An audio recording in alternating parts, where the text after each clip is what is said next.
आज हम सभी के बीच में ऐसी महान विभूति हैं जिनके विषय में यदि कहा जाए तो मुझे लगता है कम से कम मेरे को आधे घंटे तो लगेंगे ही।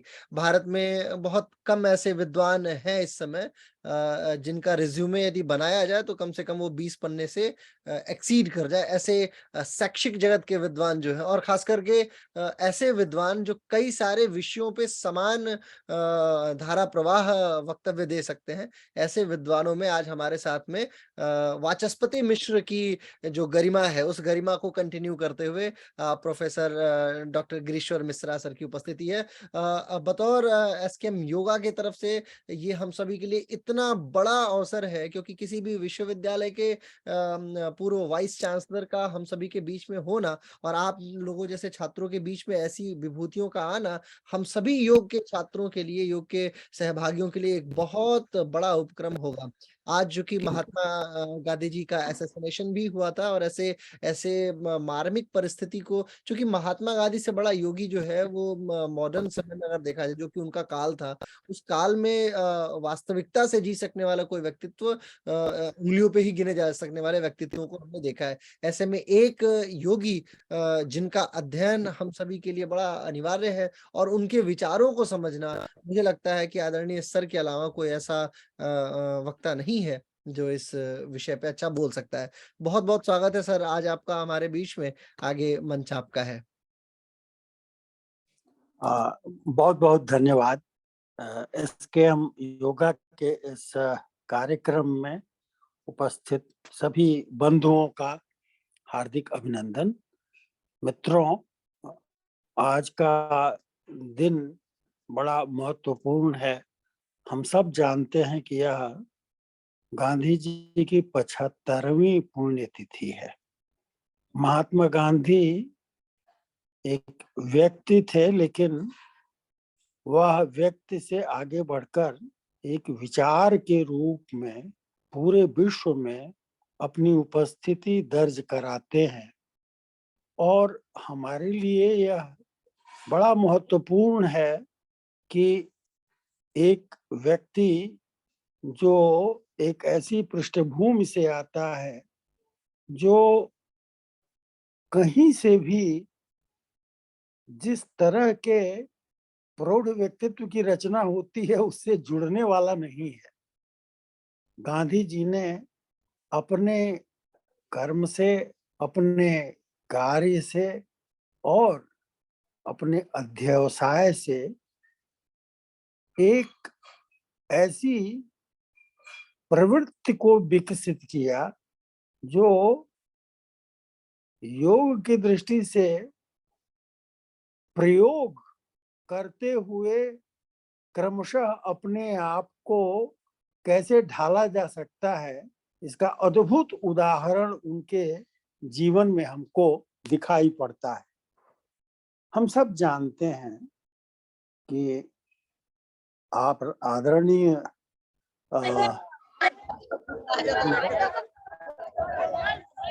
चित्र आ रहा है, आवाज सुनाई पड़ रही है? जी सर, पूरी तरीके से। अच्छा, तो यहाँ जिस व्यक्ति का निर्माण होता है वह एक एक परिस्थिति को समझ करके अपने आप में वह बदलाव ले आता है और फिर उस बदलाव की भी परीक्षा करता है। अगर गांधी जी की आत्मकथा देखी जाए तो ऐसे बहुत सारे अवसर उसमें उद्घाटित होते हैं, हमारे सामने रखे जाते हैं, जहां पर एक चुनौती आने के बाद वह अपने आप को बदलते हैं। बहुत सारी गलतियां भी उनसे होती हैं और उनके आधार पर अपने आप को परिवर्तित करते रहते हैं। उनके व्यक्तित्व का यह पहलू दुर्लभ है। सुनने में बड़ी छोटी बात लगती है कि अनुभव से सीखा जाता है, लेकिन अनुभव से सीखना सबके बस की बात नहीं है। अनुभव सभी लोग करते हैं, लेकिन उस अनुभव से ग्रहण करना, हम कई ज्ञानेंद्रियों की सुविधा से युक्त हैं, लेकिन उन ज्ञानेंद्रियों का उपयोग हम कैसे करते हैं, कहाँ उसको लगाते हैं और उनसे किस तरह की सूचना प्राप्त करते हैं, ये हमारे लिए बड़ा महत्वपूर्ण है। तो इस प्रक्रिया में परिवर्तन कैसे घटित होता है? याद करिए, इंग्लैंड में बैरिस्टरी पढ़ने के बाद और शुद्ध रूप से वकालत करने के लक्ष्य से वह दक्षिण अफ्रीका पहुंचते हैं, और जब उनको परिस्थितियों से मुकाबला करते हुए यह दिखाई पड़ता है कि यहाँ पर नस्ली भेदभाव हो रहा है, तो फिर वह जुट जाते हैं और उनका पहला सत्याग्रह शुरू होता है। और वह सत्याग्रह 1-2 वर्ष नहीं, 8 वर्ष तक चलता है। और वहाँ भारत के रहने वाले लोगों को जो अधिकार छीने जा रहे थे, उनको वापस दिलाने के उद्देश्य से जो उनका सत्याग्रह हुआ था, वह अपने परिणाम तक पहुंचता है। यह कहानी व्यक्ति में परिवर्तन ले आने की जो चेष्टा है, उस चेष्टा को दिखाने वाला है। वहाँ बहुत सारे काम उन्होंने किए, समयाभाव के कारण उनका हम विस्तार में वर्णन नहीं कर सकते, लेकिन वह निरंतर एक प्रयोगशील जीवन जीते रहे। उन्होंने अखबार भी निकाला, जिसमें हिंदी और गुजराती और अंग्रेजी कई तरह की भाषाएं रहती थी। संवाद उन्होंने स्थापित किया। वह व्यक्ति जो कि बड़ा कमजोर था, जो अपने को ठीक से व्यक्त नहीं कर पाता था, वह एक बड़े योद्धा के रूप में निकलता है। और वह परिवर्तित होकर के जब भारत आता है, और उस भारत आने के पहले, भारत वह 1914-15 में आते हैं, और उसके पहले 1909 में इंग्लैंड से जब वापस वह जा रहे थे साउथ अफ्रीका, तो उस दौरान जो उन्होंने एक छोटी सी पुस्तिका बनाई, जो हिंद स्वराज के नाम से विख्यात है, उसमें पूरी सभ्यता का विमर्श उन्होंने प्रस्तुत किया। और उस विमर्श में उन्होंने यह दिखाने की चेष्टा की कि किस तरह से पश्चिमी सभ्यता जिन मूल्यों को लेकर के आगे बढ़ रही है, वह कहीं से भी मानवीय नहीं है, और मानवीय मूल्यों की किस तरह से उपेक्षा हो रही है, इस बात को उन्होंने बार बार दिखाने की चेष्टा की।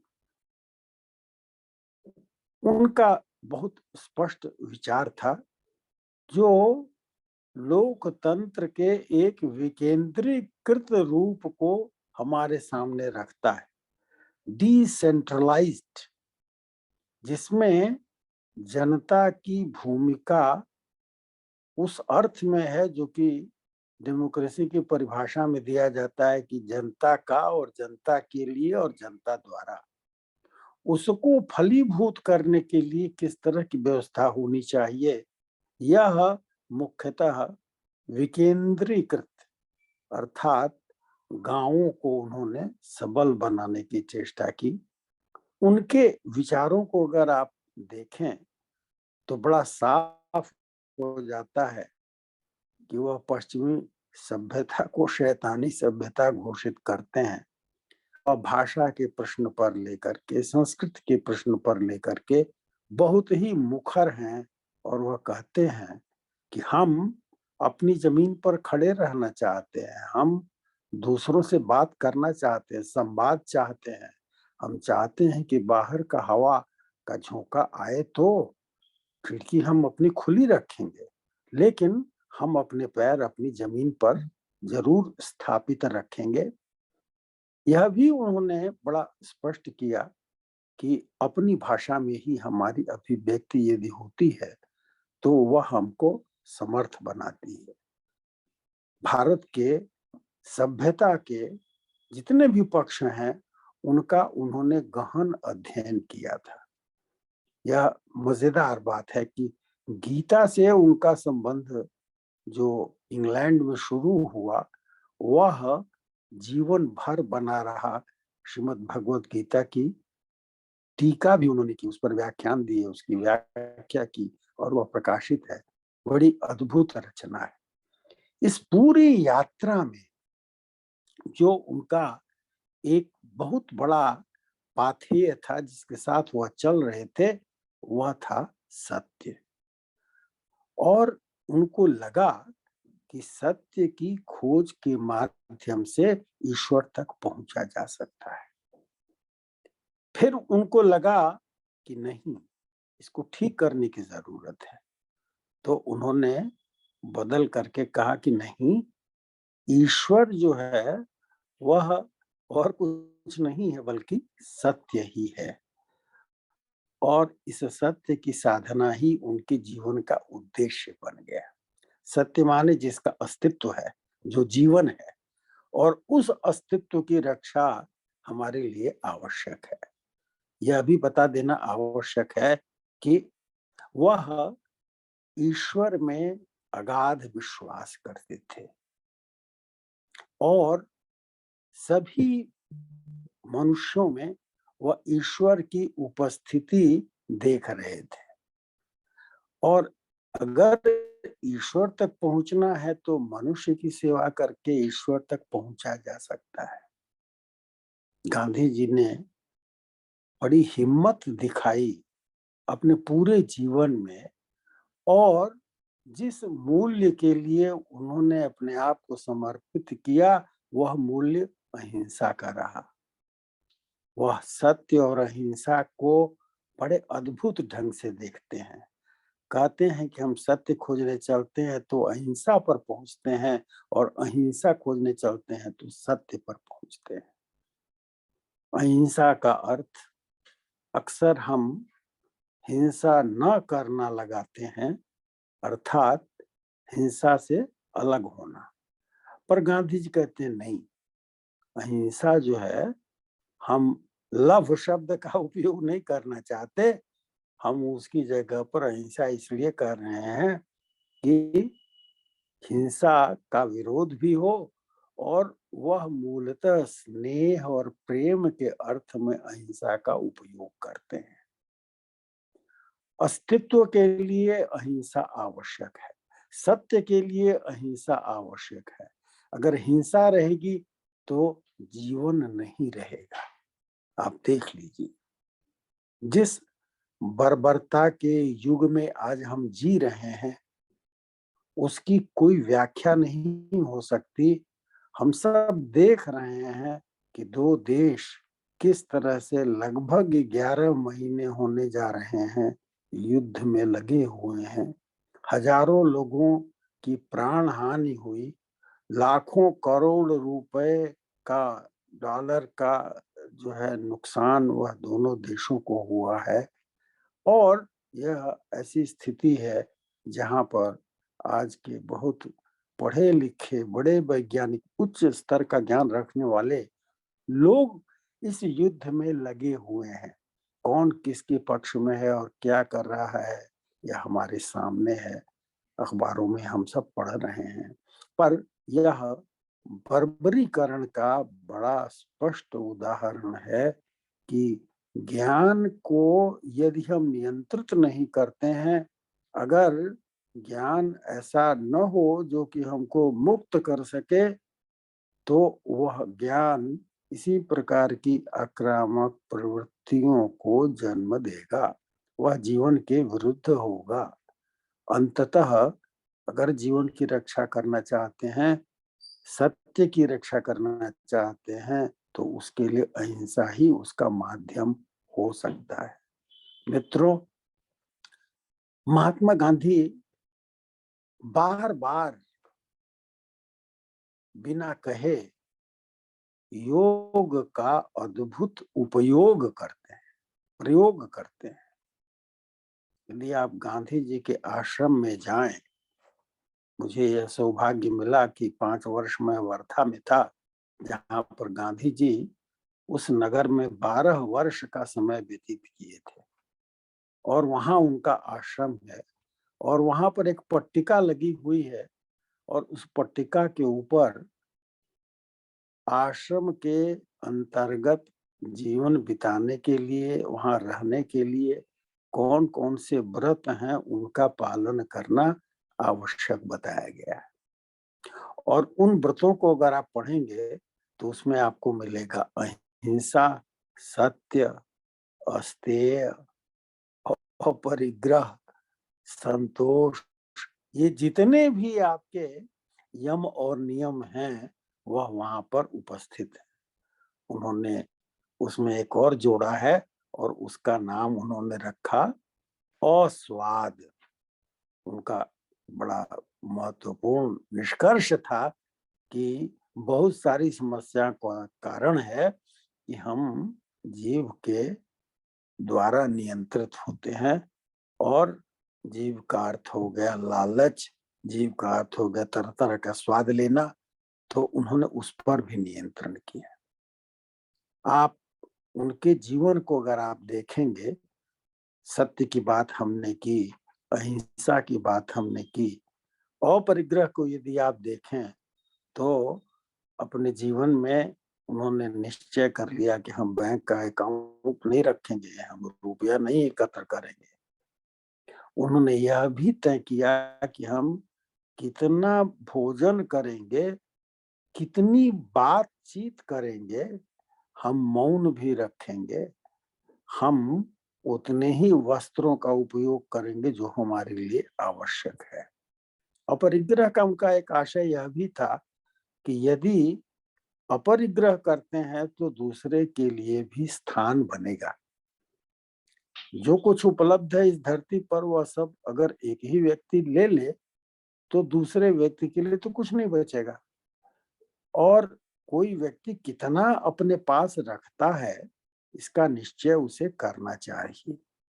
अपरिग्रह का जो विचार है, वह यही निश्चय करता है, मदद करता है हमारा कि भाई तुम्हें जितनी आवश्यकता है, उतना सामग्री रखो, उतना भोजन रखो। हम सब लोग भिन्न प्रकार की मनोवृत्ति का विकास कर रहे हैं, जिसमें अधिक से अधिक, उससे भी अधिक एक नहीं अपनी आगे वाली पीढ़ियों के लिए भी खूब इकट्ठा करके बहुत सारे लोग अपना जीवन व्यतीत करना चाहते हैं।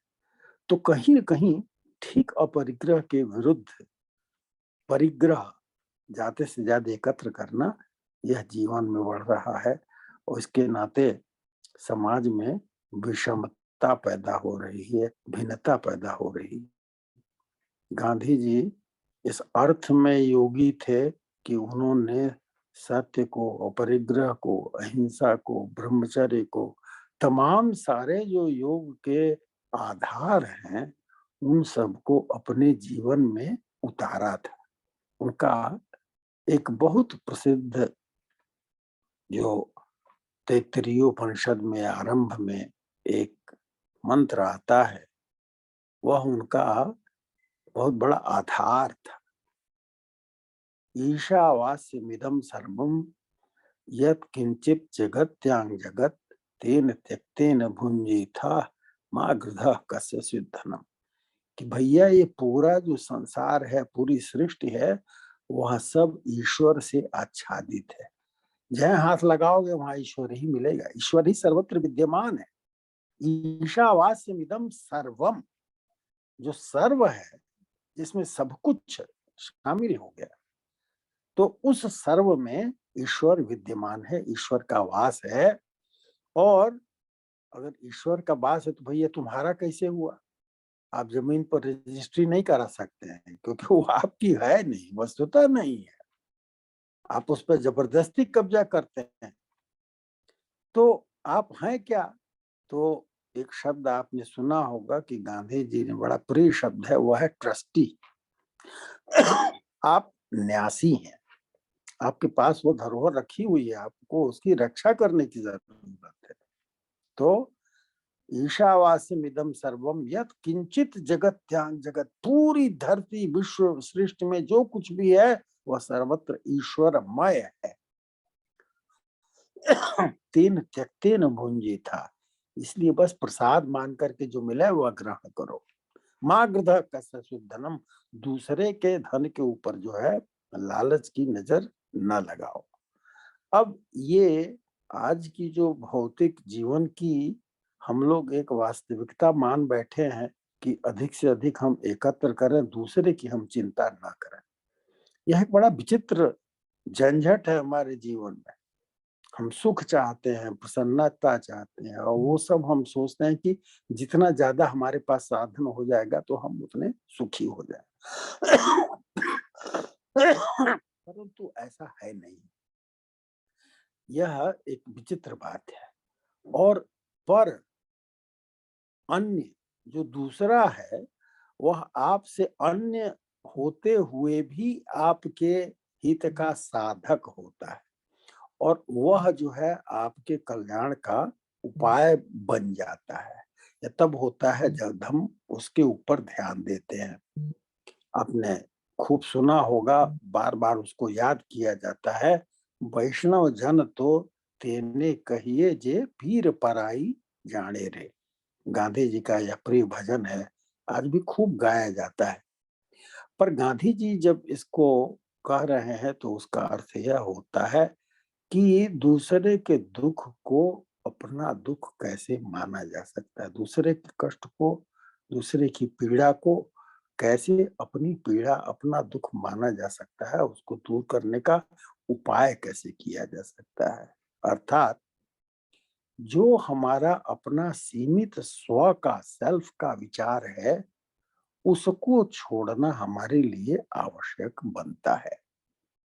हम आत्म केंद्रित हों, जिसे स्वार्थी भी आप कह सकते हैं, जो दूसरे को अवसर नहीं देता है, दूसरे के अवसर को अपने हाथ में लेने की कोशिश करता है। ये सारी कठिनाइयां खड़ी होती हैं, सामाजिक भेदभाव खड़े होते हैं, और एक दूसरे के ऊपर आरोप लगते हैं। और आपको पता ही होगा कि कितने करोड़ मुकदमे जो है भारत में चल रहे हैं। वो अधिकांश मुकदमे इसी प्रकार के हैं कि कौन किसका ले रहा है। अब ये एक सामाजिक सांस्कृतिक रूप से चुनौती हमारी है कि हम जीवन में दूसरे का ध्यान कैसे रख पाते हैं। हम लोग तो पढ़ते तो बहुत हैं, सर्वे भवन्तु सुखिनः, सर्वे सन्तु निरामया, सर्वे भद्राणि पश्यन्तु, माँ कश्चित् दुख भाग भवेत्। तो सर्व की चिंता, सबके स्वास्थ्य की चिंता, सबके स्वस्थ रहने की कामना करना, रोग मुक्त होने की कामना करना, सुख की कामना करना, यह हमारा लक्ष्य रहा है।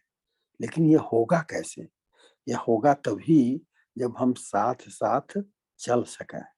संगच्छध्वम संबद्धध्वम संवो मनांसि जानताम, यह वेद का विचार है, आज का नहीं, बड़ा पुराना है।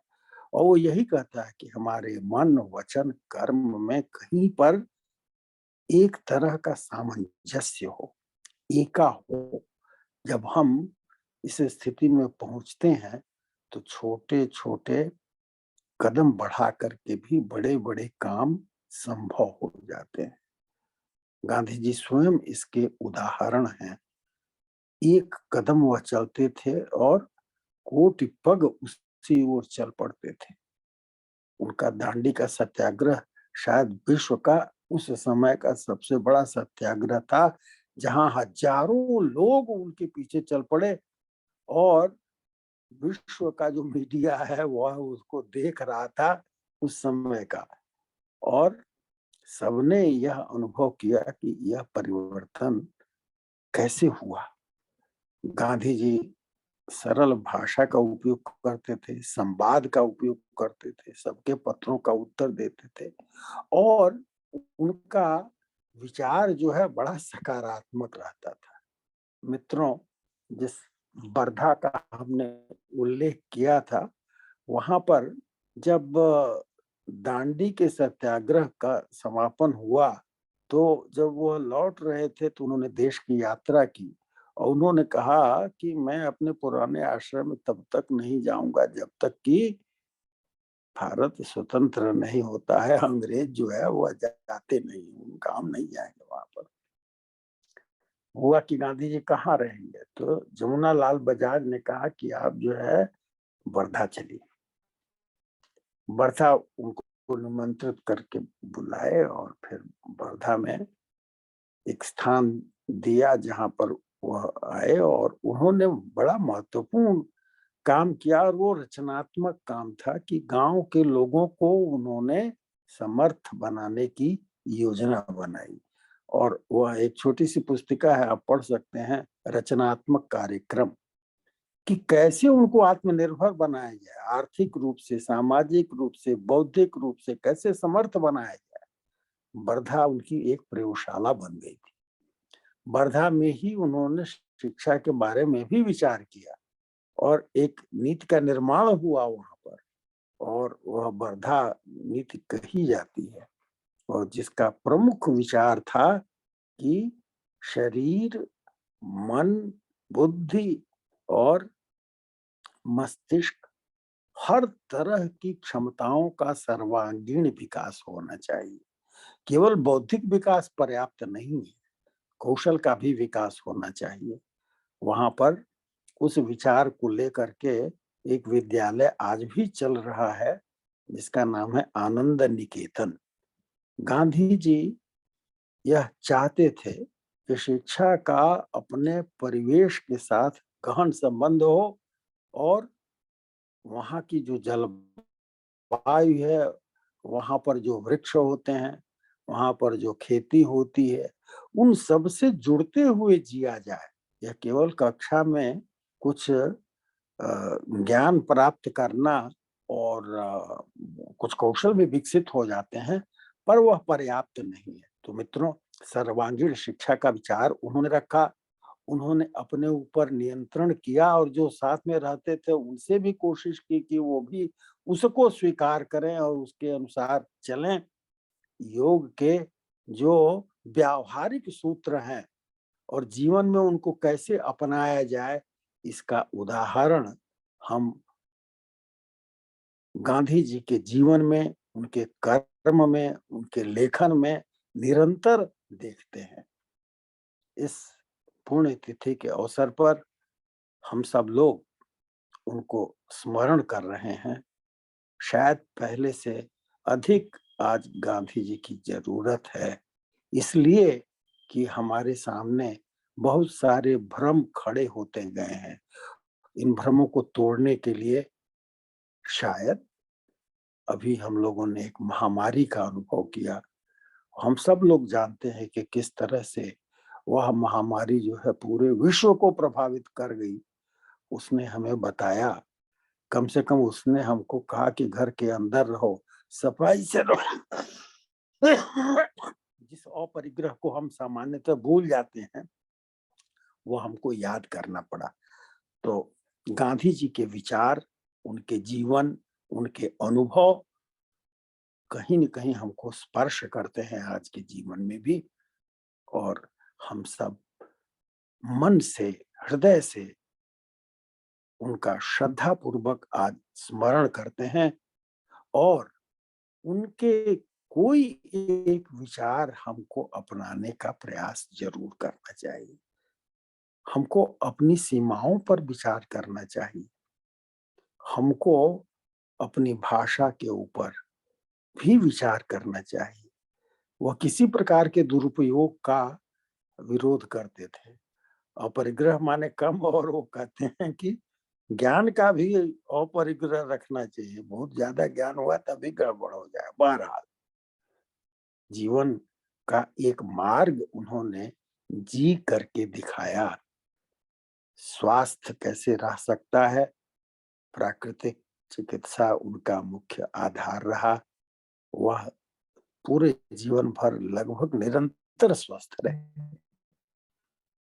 मित्रों, गांधी जी को स्मरण करना कहीं न कहीं हमको पवित्र करता है, इस अर्थ में कि हम ऐसे व्यक्ति के उत्तराधिकारी हैं, जो अपने जीवन का निर्माण स्वयं करने वाला है और जो परम नियंता से भी जुड़ता है और समाज से भी जुड़ता है और सीमित साधनों के साथ क्या कुछ किया जा सकता है, इसका एक अद्भुत उदाहरण हमारे सामने प्रस्तुत करता है।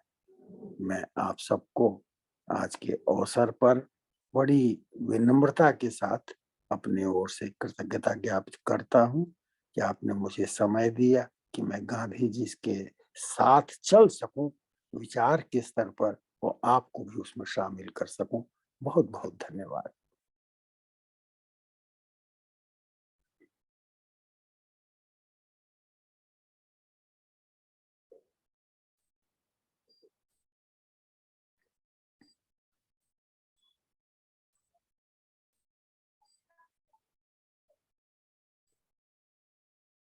आवाज कट गई है क्या? हेलो। Hello hello. सर आवाज थोड़ी कम आ रही थी आपकी। अब हम तो जैसी व्यवस्था रखे थे जी उसी जी रूप जी जी में जी, हम। अब आई। अभी थोड़ी देर पहले थोड़ी सी कम आ रही थी, हो सकता है मेरा ही नेटवर्क स्लो हो सर।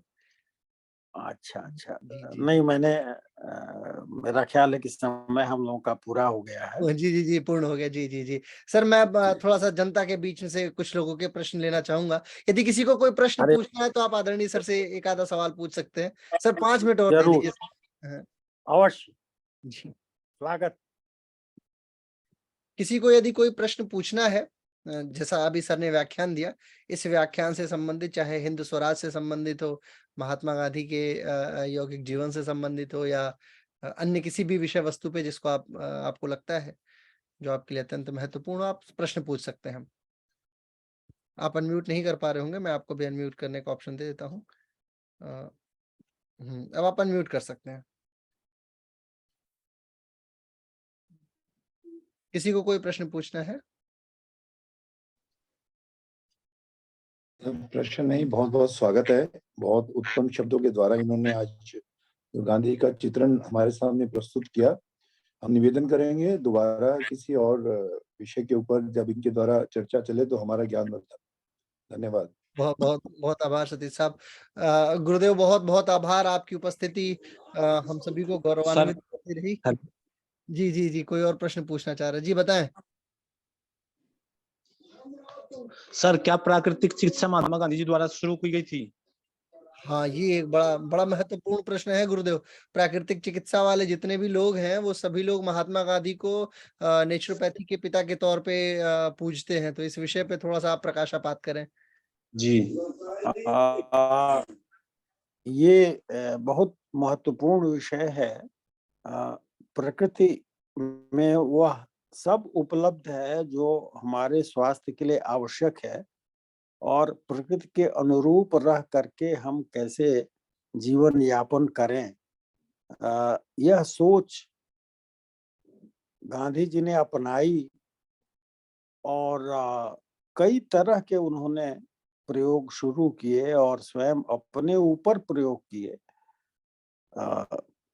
गर्म पानी का उपयोग कैसे हो, मिट्टी का उपयोग कैसे हो, किस तरह का आहार लिया जाए, इन सब को लेकर के बड़ी गंभीरता से उन्होंने यह विचार किया कि जीवन जीने के लिए प्रकृति से कितना निकटता रखना हमारे लिए लाभप्रद हो सकता है। और यह एक इस अर्थ में भी महत्वपूर्ण था कि जब आप प्रकृति के निकट रहते हैं और प्राकृतिक चिकित्सा करते हैं तो प्रकृति की रक्षा भी होती है उससे, क्योंकि आप प्रकृति की देखभाल भी करते हैं, आप प्रकृति का दोहन नहीं करते हैं।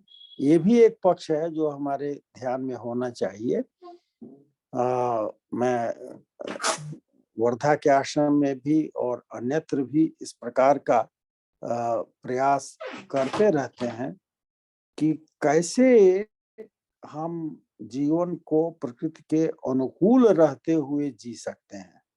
तो बहुत सारे रोगों को दूर करने के लिए प्राकृतिक चिकित्सा जो है, जो कि घातक नहीं है, जो कि विष को दूर करती है, न कि विष को पैदा करती है, और हमारे स्वास्थ्य के लिए आवश्यक है। कहीं न कहीं यह विचार जो है गांधी जी के लिए बहुत ही महत्वपूर्ण था, और बहुत सारे ऐसे प्रयोग उन्होंने साउथ अफ्रीका में भी किए और बाद में भारत में भी किए, और बहुत दावे के साथ कहा जा सकता है कि जो अंग्रेजी दवा है उसका उपयोग उन्होंने बहुत ही कम किया, और उनकी सक्रियता में कोई कमी नहीं थी। वो जितना पैदल चलते थे, जितना बैठ कर के कार्य करते थे, जितना बोलते थे, उन सबको अगर ध्यान में रखा जाए तो प्राकृतिक परिवेश में जीवन जो है वह सहायक होता है हमारी क्षमता को बढ़ाने में। तो मैं भी इसका समर्थन करता हूँ, और यह प्रयास हम सबका होना चाहिए कि प्राकृतिक चिकित्सा का उपयोग हम कैसे कर सकते हैं, और यह अपनी बात है, अपने घर की बात है, और बड़ा कठिन प्रश्न है कि हम प्रायः इसकी उपेक्षा करते रहते हैं और हर एक के लिए एलोपैथिक का उपयोग करते हैं, और जो बहुत पैसे की भी उसमें कठिनाई पैदा होती है, और तरह-तरह के एक रोग को दूर करने के लिए दवा आपने खाई, और फिर उसका उपयोग करने के लिए दूसरी दवा खाते हैं कि उसका रोग जो है वो दूर हो जाए। तो ऐसी स्थिति में प्राकृतिक चिकित्सा का भारत में, विश्व में कहीं न कहीं आज के दौर में फिर लोग वापस होने की कोशिश कर रहे हैं। जी। बहुत-बहुत आभार गुरुदेव। निसंदेह नेचुरोपैथी को जिस प्रकार महात्मा गांधी जी ने जिया और जिस प्रकार का प्रतिवेदन उन्होंने किया अपने आचरण के द्वारा, वो एक न केवल अतुलनीय है अपितु अकल्पनीय भी है। सामान्य व्यक्ति इस कार्य को इतनी सिद्धता के साथ कर पाए, ऐसा कदाचित देखा जाता है, वो भी खास तौर पे जब व्यक्ति पॉलिटिकल हो रहा हो और ना चाहते हुए भी समाजशास्त्री हो रहा हो। ऐसी अवस्था में योग को धारण करना अपने आप में बड़ा मुश्किल है, और प्राकृतिक चिकित्सा तो अपने आप में एक कहीं न कहीं एक अलग धारा प्रवाह को लिए हुए है। बहरहाल मैं बहुत आभार व्यक्त करता हूँ गुरुदेव, आपकी आज जो गरिमामयी वाणी हमने सुनी है। दर्शनार्थ तो हम सभी की बड़ी इच्छा थी, परंतु टेक्निकल कारणों से हम आपको देख नहीं पा रहे हैं, लेकिन आपकी वाणी जो है वो इतिहास में अमर रहेगी। जब भी आज के 25, 30, 50 वर्षों बाद जब भी आपको सुना जाएगा इन विषयों पे, क्योंकि निसंदेह व्यक्ति का अमरत्व है वो उसके उसके ओजस्विता के कारण से ही जाना जाता है, और ये वैभवपूर्ण वाणी जो है वो हम सभी को हमेशा हमारे पथ पे चलने के लिए, चूंकि आज हम लोग अभी बच्चे हैं, आपके सामने बहुत छोटे-छोटे 25-30 साल के लोग हैं हम लोग, और आगे हमारे सामने एक बड़ा लक्ष्य है। हम अपेक्षा करेंगे कि आप भी शतायु हों, और हम सभी ईश्वर से ऐसी प्रार्थना करते हैं कि आप जो है वो ऐसे ही हमारा लंबे समय तक मार्गदर्शन करते रहें। और आज आपकी उपस्थिति निसंदेह हम सभी लोगों को गौरवान्वित कर रही है। ये कार्यक्रम यूट्यूब पे भी अपलोड होगा, जिसके माध्यम से बहुत सारे अन्य लोगों को न जाने कितने वर्षों तक आपके इस ओजस्वितापूर्ण वाणी को सुनने का, श्रवण करने का मौका मिलता रहेगा। बहुत-बहुत आभार गुरुदेव, आप आज हमारे बीच में रहे। मैं आपको बहुत-बहुत प्रणाम करता हूँ। बहुत-बहुत धन्यवाद सर। धन्यवाद, और आप सबके लिए मेरी हार्दिक शुभकामनाएँ। आप जीवन में यशस्वी हों, आगे बढ़ें। जी। आभार सर।